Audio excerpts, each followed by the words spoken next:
नमस्ते बच्चों, मैं सपना जैन आपको क्लास 10 संस्कृत का पाठ 6 पढ़ाने वाली हूँ, जिसका नाम है सुभाषितानी। तो चलिए शुरू करते हैं।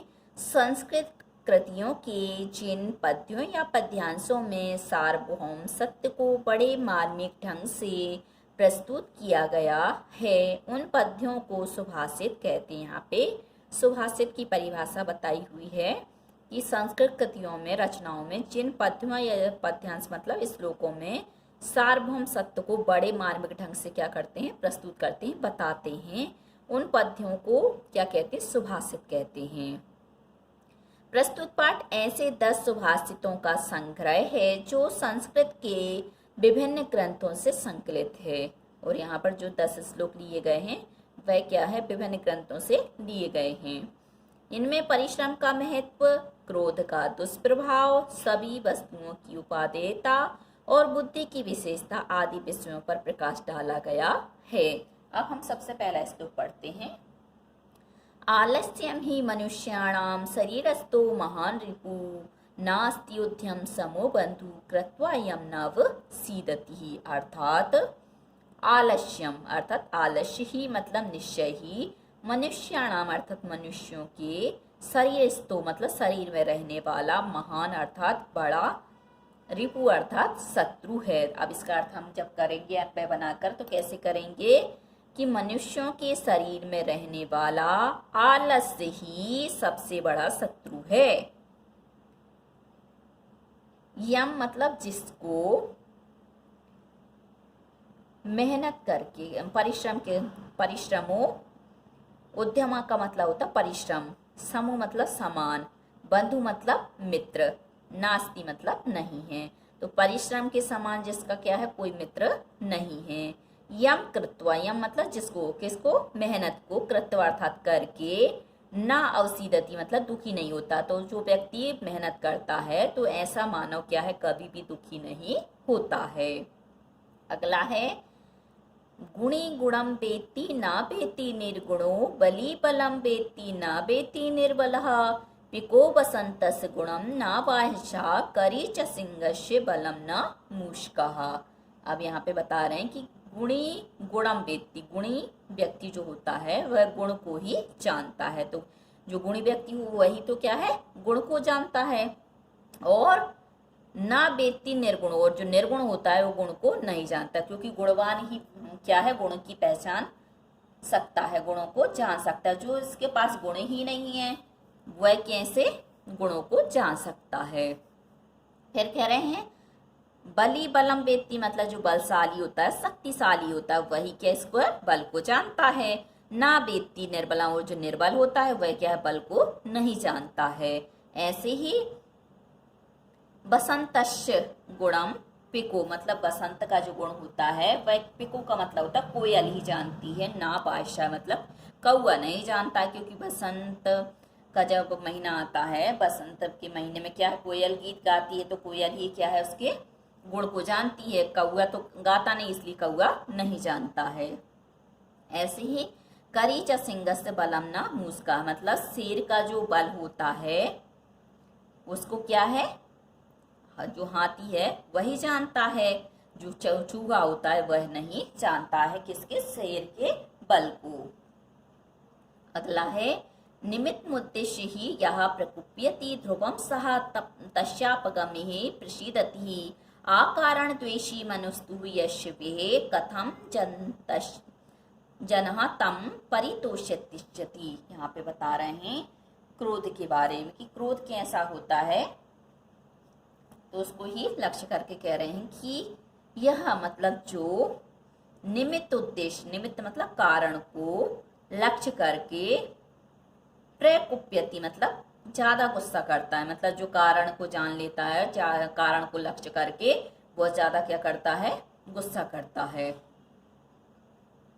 सह ध्रुवम, सह मतलब वह है, तस्य मतलब उसकी या उस कारण की, अपगमी का मतलब होता है समाप्ति पर, प्रसीदति मतलब, ध्रुवम मतलब निश्चित ही, प्रसीदति अर्थात प्रसन्न होता है, खुश होता है। तो वह क्या है, उसके कारण की समाप्ति पर क्या है, प्रसन्न होता है, खुश होता है। आगे है यस मतलब जिसका, मनः तू, मना मतलब मन, तू मतलब तो, बे अकारण द्वेषी मतलब बिना कारण के ही द्वेष करने वाला होता है। कुछ व्यक्ति ऐसे होते हैं कि बिना कारण के ही क्या करते हैं, द्वेष करते हैं। तम मतलब उसको, उसको किसको, जना अर्थात मनुष्य को, तो उस मनुष्य को कथम अर्थात कैसे, परितोषिष्यति मतलब संतुष्ट कर सकता है। यदि कोई व्यक्ति ऐसा बिना कारण की ही द्वेष करता है, क्रोध करता है, तो ऐसे व्यक्ति को कैसे संतुष्ट किया जा सकता है, अर्थात नहीं कर सकते। कितने भी हम प्रयास कर लें ऐसे व्यक्ति को हम संतुष्ट नहीं कर सकते। अगला है उदीरथो अर्थः पशूनां ग्रह्यते हयाश्च नागाश्च वहन्ति बोधितः अनुरक्तम् अप्युहति पंडितो जनः परिंगित ज्ञान फला ही बुद्ध्यः। अर्थात उदीरितो अर्थः पशुनाम ग्रहते, पशुनाम मतलब पशुओं के द्वारा भी, उदीरितो का मतलब होता है कहा गया, अर्थ मतलब अर्थ, ग्रहते मतलब ग्रहण किया जाता है, मतलब कुछ पशुओं के द्वारा कुछ कहा जाता है तो वह अर्थ भी क्या है, ग्रहण करने के योग्य होता है। हयाश्य का मतलब होता है घोड़े, चा का मतलब और, नागाश्य का मतलब होता है हाथी, बोधिता मतलब बताई बात को, बहनती अर्थात समझते हैं, तो घोड़े और हाथी भी क्या है, बताई हुई बात को समझते हैं। आगे है अनुक्तम अपुह्यति ही पंडितो जना, पंडितों का मतलब होता है ज्ञानी जन, ना अनुक्त का मतलब ना कहुए का, अपुह्यति का मतलब होता है अंदाजा लगा लेते हैं। और जो ज्ञानी व्यक्ति होते हैं वे क्या है, कुछ बात अपन नहीं भी कहते हैं तो उस बात का वो क्या कर लेते हैं, अंदाजा लगा लेते हैं, अनुमान लगा लेते हैं। परंगेत ज्ञान फला ही बुद्धिया, बुद्धिया मतलब बुद्धिमान, परे का मतलब होता है दूसरों के इशारों से, इंगित का मतलब होता है इशारों से, तो बुद्धिमान दूसरों के इशारों से समझे ज्ञान रूपी फल वाले होते हैं, मतलब दूसरे इशारे करते हैं उतने में ही उस चीज को वो क्या है, बहुत अच्छे से समझ जाते हैं।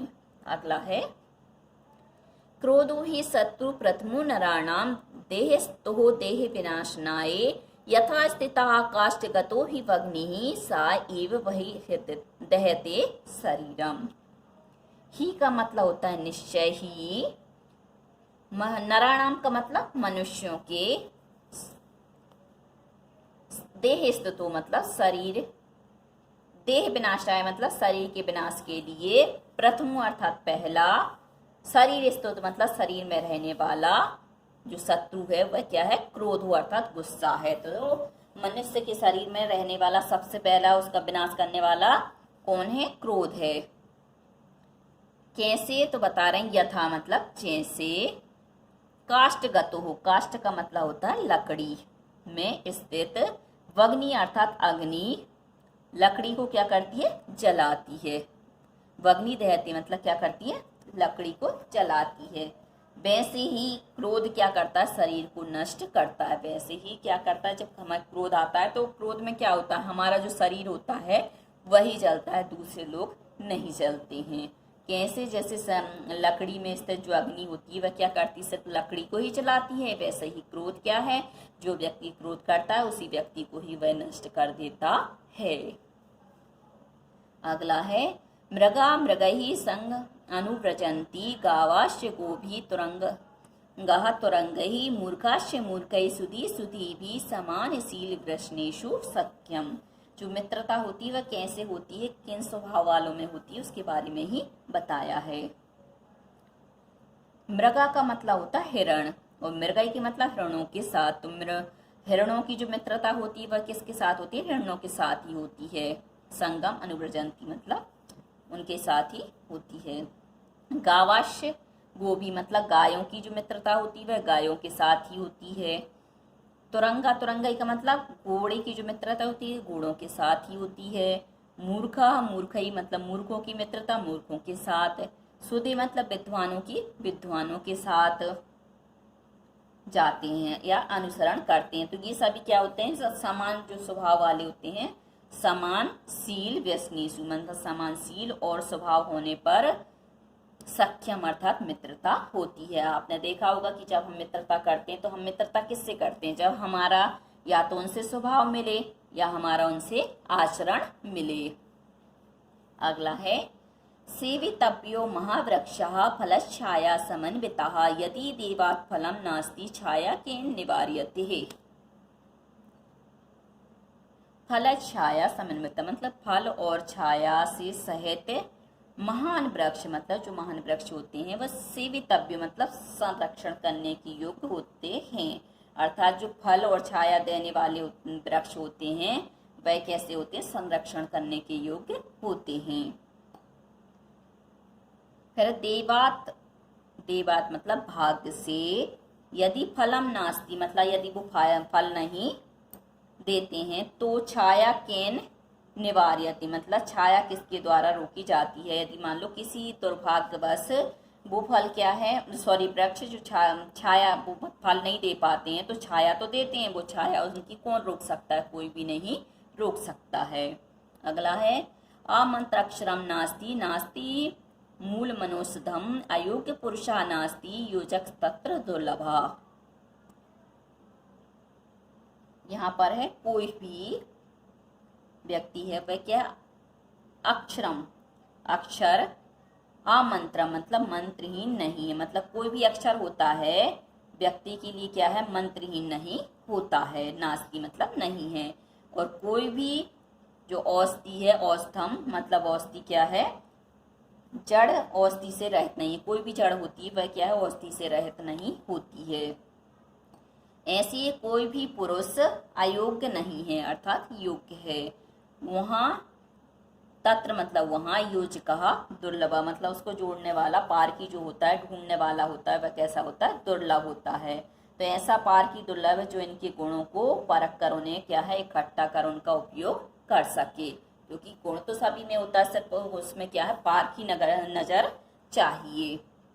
अगला है संपत्तौ च विपत्तौ च महाताम एक रूपतः उदये सविता रक्तो रक्ताश्च मये तथा। अब बता रहे हैं कि जो महापुरुष होते हैं वह कैसे होते हैं उनके बारे में बताया है कि महताम एक रूपता मतलब महापुरुषों की संपत्ति अर्थात संपत्ति में, विपत्तो अर्थात विपत्ति में, एक रूपता अर्थात एक रूपता होती है। जो महापुरुष होते हैं चाहे उनके ऊपर विपत्ति आए या संपत्ति हो दोनों में ही वो कैसे रहते? समान रहते हैं। कैसे? जैसे तथा सूर्य होता है सविता अर्थात सूर्य उदित मतलब उदित होता हुआ भी कैसा होता है? रक्त अर्थात लाल होता है। चा मतलब और, अस्तमय मतलब अस्त होते हुए भी रक्त मतलब लाल होता है। तो यहाँ पे जो सूर्य है इसको महानता बताई है कि किससे? महापुरुष से। जैसे महापुरुष होते हैं तो वो संपत्ति और विपत्ति में एक ही जैसे रहते हैं, ऐसी जो सूर्य होता है तो चाहे वो उदय हो तो भी लाल होता है और अस्त होता है तो भी लाल होता है अर्थात वो क्या है? दोनों ही स्थिति में समान होता है। विचित्रे खलु संसारे नास्ति किंच निरर्थकम अस्वचेत धावने वीरा भारस वहने खरहा। विचित्रे अर्थात विचित्र, संसारे अर्थात संसार में, खलु मतलब निश्चय ही, तो विचित्र संसार में निश्चय ही, किंचित मतलब कुछ भी, निरर्थकम नास्ति मतलब निरर्थक नहीं है। तो इस विचित्र संसार में क्या है? निश्चय ही कुछ भी निरर्थक नहीं है। यदि, चेत मतलब यदि, अश्व अश्व मतलब घोड़ा, धावने मतलब दौड़ने में, वीरा मतलब वीर है, तो खरा का मतलब होता है गधा, भारस मतलब भार को, वहने अर्थात ढोने में निपुण है। जैसे घोड़ा दौड़ने में निपुण है, वीर है, ऐसी गधा भी क्या है? भार ढोने में भी निपुण है। अर्थात दुनिया में सबका अपना अपना महत्व होता है, कोई किसी से कम नहीं होता है। अब आते हैं अभ्यास प्रश्न पर। अभ्यास प्रश्न नंबर 1 अधोलिखितानां प्रश्नानां उत्तराणि संस्कृत भाषा लिखत। अधोलिखित प्रश्नों के उत्तर संस्कृत भाषा में लिखो। केन समा बंधु नास्ति, किसके समान, बंधु नहीं है अर्थात मित्र नहीं है, तो उद्यमा समा, उद्यम के समान। बसंतस्य गुणा कहा जानाति, बसंत की गुण को कौन जानता है, तो पिकः मतलब कोयल। बुद्धस्य कीदृशा भवन्ति, बुद्धिमान लोग कैसे होते हैं, तो परंगित ज्ञानम मतलब दूसरों के सारों के ज्ञान को क्या है तुरंत समझ जाते हैं। नराणाम प्रथमा शत्रु कहा, मनुष्यों का पहला शत्रु क्या है, तो क्रोधा मतलब क्रोध। सुदेहा सख्यम केन सह भवति ही, जो विद्वानों की मित्रता क्या है, विद्वानों के साथ ही होती, तो किसके साथ होती है, तो सुदभिः, कैन की जगह सुदभिः। अस्माभिः कीदृशः वृक्षः सेवितव्यः, हमारे द्वारा किस प्रकार के वृक्ष की सेवा करनी चाहिए, तो फल छाया समन्विता मतलब फल और छाया से जो युक्त होते हैं। प्रश्न नंबर 2, अधो लिखते हैं अन्वय द्वये रिक्तस्थान पूर्तिम कुरुतः, यहाँ लिखे दो अन्वय के द्वारा क्या करना है, रिक्तस्थानों की पूर्ति करो। यह खालिस्तान उद्देश्य प्रकुप्यति, तो यह निमित्तम उद्देश्य प्रकुप्यति तस्य, फिर यहाँ पे आ जाएगा अपगवे साध्रुवम प्रसीदति यस्य मनः आकारण द्वेषी अस्ति जनातु तम कथम परितोषिष्यति। अगला है खालिस्तान संसारे खलु, तो विचित्रे संसारे खलु किंचित निरर्थकम नास्ति अश्वा चेद, फिर आ जाएगा धावने वीरः खरा, फिर आ जाएगा भारस्य वहने वीरः भवति। प्रश्न नंबर 3, अधोलिखितानां वाक्यानां कृते समानार्थकान् श्लोकांशान् पाठा चित्वा लिखत, अधोलिखित वाक्यों के लिए समान अर्थ के जो श्लोकों के अंश है वह पाठ से चुन करके लिखो, समान अर्थ देने वाले। विद्वान सा ये भवति यह अनुरक्तम अपि तथ्यम जानाति, तो आ जाएगा अनुक्तम व्युत्पत्ति व्यूहति। मनुष्य सम स्वभाव जने सह मित्रता करोति, मनुष्य क्या समान स्वभाव वाले व्यक्ति के साथ ही मित्रता करता है, तो समान शील वैष्णेषु सय सख्यम। अगला है परिश्रम कुर्वाणः नरा कदापि दुखम न प्राप्ति, परिश्रम करने वाला व्यक्ति कभी भी दुख को प्राप्त नहीं करता है, तो नास्ति उद्यम समूह बंधु कृत्वा यम न अवसीदति। महानतः जना सर्वद एव सम प्रकृत्य भवन्ति, मतलब महान व्यक्ति क्या है, हमेशा समान प्रकृति वाले ही होते हैं, तो संपत्तौ च विपत्तौ च महताम एक रूपतः। अगला प्रश्न है प्रश्न नंबर 4, अधो यथा निर्देशम परिवर्तनम विधाय वाक्यानि रचत, यथा निर्देश परिवर्तन करके वाक्यों की रचना करो। गुणी गुणम जानाति, अब यहाँ पे क्या करना है, बहुवचन में इसको बदलना है, तो हम करेंगे गुणिनः गुणम जानन्ति। पशु उदीरितम अर्थम गृह्णाति, पशु क्या है, कही हुई पशुओं के द्वारा कही हुई अर्थ को ग्रहण करता है, तो कर्मवाच्य में बदलना है, तो हम कैसे करेंगे, पशुनः उदीरितः अर्थम गृह्यति, यहाँ गृह्णाति की जगह गृह्यति आ जाएगा और पशु की जगह पशुना। मृगा मृगै सह अनुव्रजन्ति, एक वचन में बदलेंगे तो मृगः मृगै सह अनुव्रजति, यहाँ व्रजन्ति था और यहाँ मृगा था, तो हमने इसको मृगः इसको अनुव्रजति। का छायाम निवार्यति, कर्मवाच्य में बदलेंगे तो कैन छाया निवार्यति है, तो ये हो जाएगा कर्मवाच्य में। तेन एव वहिना शरीरम दह्यते, कर्तृवाच्य में हम बदलेंगे तो सह एव वहिना शरीरम दह्यते है। अब आएगा प्रश्न नंबर 5, संधिम संधि विच्छेदम कुरु, संधि और संधि विच्छेद करो। ना धन अस्ति धन उद्यम समा, तो हो जाएगा नास्त्योद्य समः। ऐसे ही तस्य धन अपगमे, तो हो जाएगा तस्यापगमे। अनुरक्तम अपि उहति, तो अनुरक्तम उपहति। ऐसी है गावा धन चा, तो हो जाएगा गवाच्च। ना धन अस्ति तो हो जाएगा नास्ति ही। रक्तः धन चा धन अस्तमये, तो हो जाएगा रक्तक्षमये अस्तमये। योजकः धन तत्र, तो हो जाएगा योजकस्त्र। समस्त पदम विग्रह लिखा, समस्त पद का विग्रह लिखो, तो उद्यम समा, तो हो जाएगा उद्यमेन सह। शरीरे स्थितः, तो हो जाएगा शरीरस्थ स्तः। निर्बलः, तो बलेन रहितः या बलेन हीनः। देहस्य विनाशनाय तो हो जाएगा देह विनाशनाय। महावृक्षः तो महान चासौ वृक्षः। समान शीलम व्यसनम येषां तेषु तो समान शील व्यसनेषु। ऐसे ही है अयोग्यः तो न योग्य इति अयोग्यः। प्रश्न नंबर 6, अधोलिखितानां पदानां विलोम पदानि पाठाचित्वा लिखत। अधोलिखित पदों के विलोम पद पाठ से चुनकर लिखो। तो प्रसीदति का हो जाएगा अवसीदति। प्रसीद मतलब होता प्रसन्न होना, अवसीद मतलब दुखी होना। मूर्ख का हो जाएगा पंडितः। मूर्ख मतलब मूर्ख व्यक्ति और पंडितः मतलब विद्वान।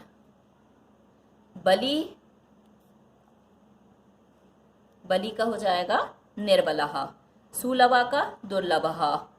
संपत्तौ का विपत्तहु। अस्तमय का उदयमय और सार्थकम का निरर्थकम।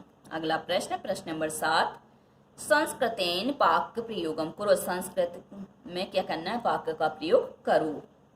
बायसः, बायसा का मतलब होता है कौआ। तो बायसः काकः भवति। जो बायसः वह क्या है, कौआ होता है। या बायसः ध्वनि कर्कशा भवति। निमित्तम तो उद्देश्य ही कार्यम सिद्ध्यन्ति। निमित्तम उद्देश्य ही कार्य सिद्ध्यति मतलब कारण के उद्देश्य ही कार्य की सिद्धि होती है। सूर्या तो सूर्योदय भवति मतलब सूर्य का उदय होता है। पिकः अर्थात कोयल। तो पिकः बसंत ऋतु जानाति मतलब पिक क्या है, बसंत ऋतु को जानती है। वग्नि अर्थात आग। तो वग्नि दहति मतलब आग जलती है। तो बच्चों आज के लिए सिर्फ इतना ही। यदि आपको हमारा ये वीडियो पसंद आया है तो लाइक कीजिए, शेयर कीजिए, सब्सक्राइब कीजिए तथा इस पाठ से संबंधित कोई भी प्रश्न है तो नीचे कमेंट्स में पूछ लीजिए। धन्यवाद।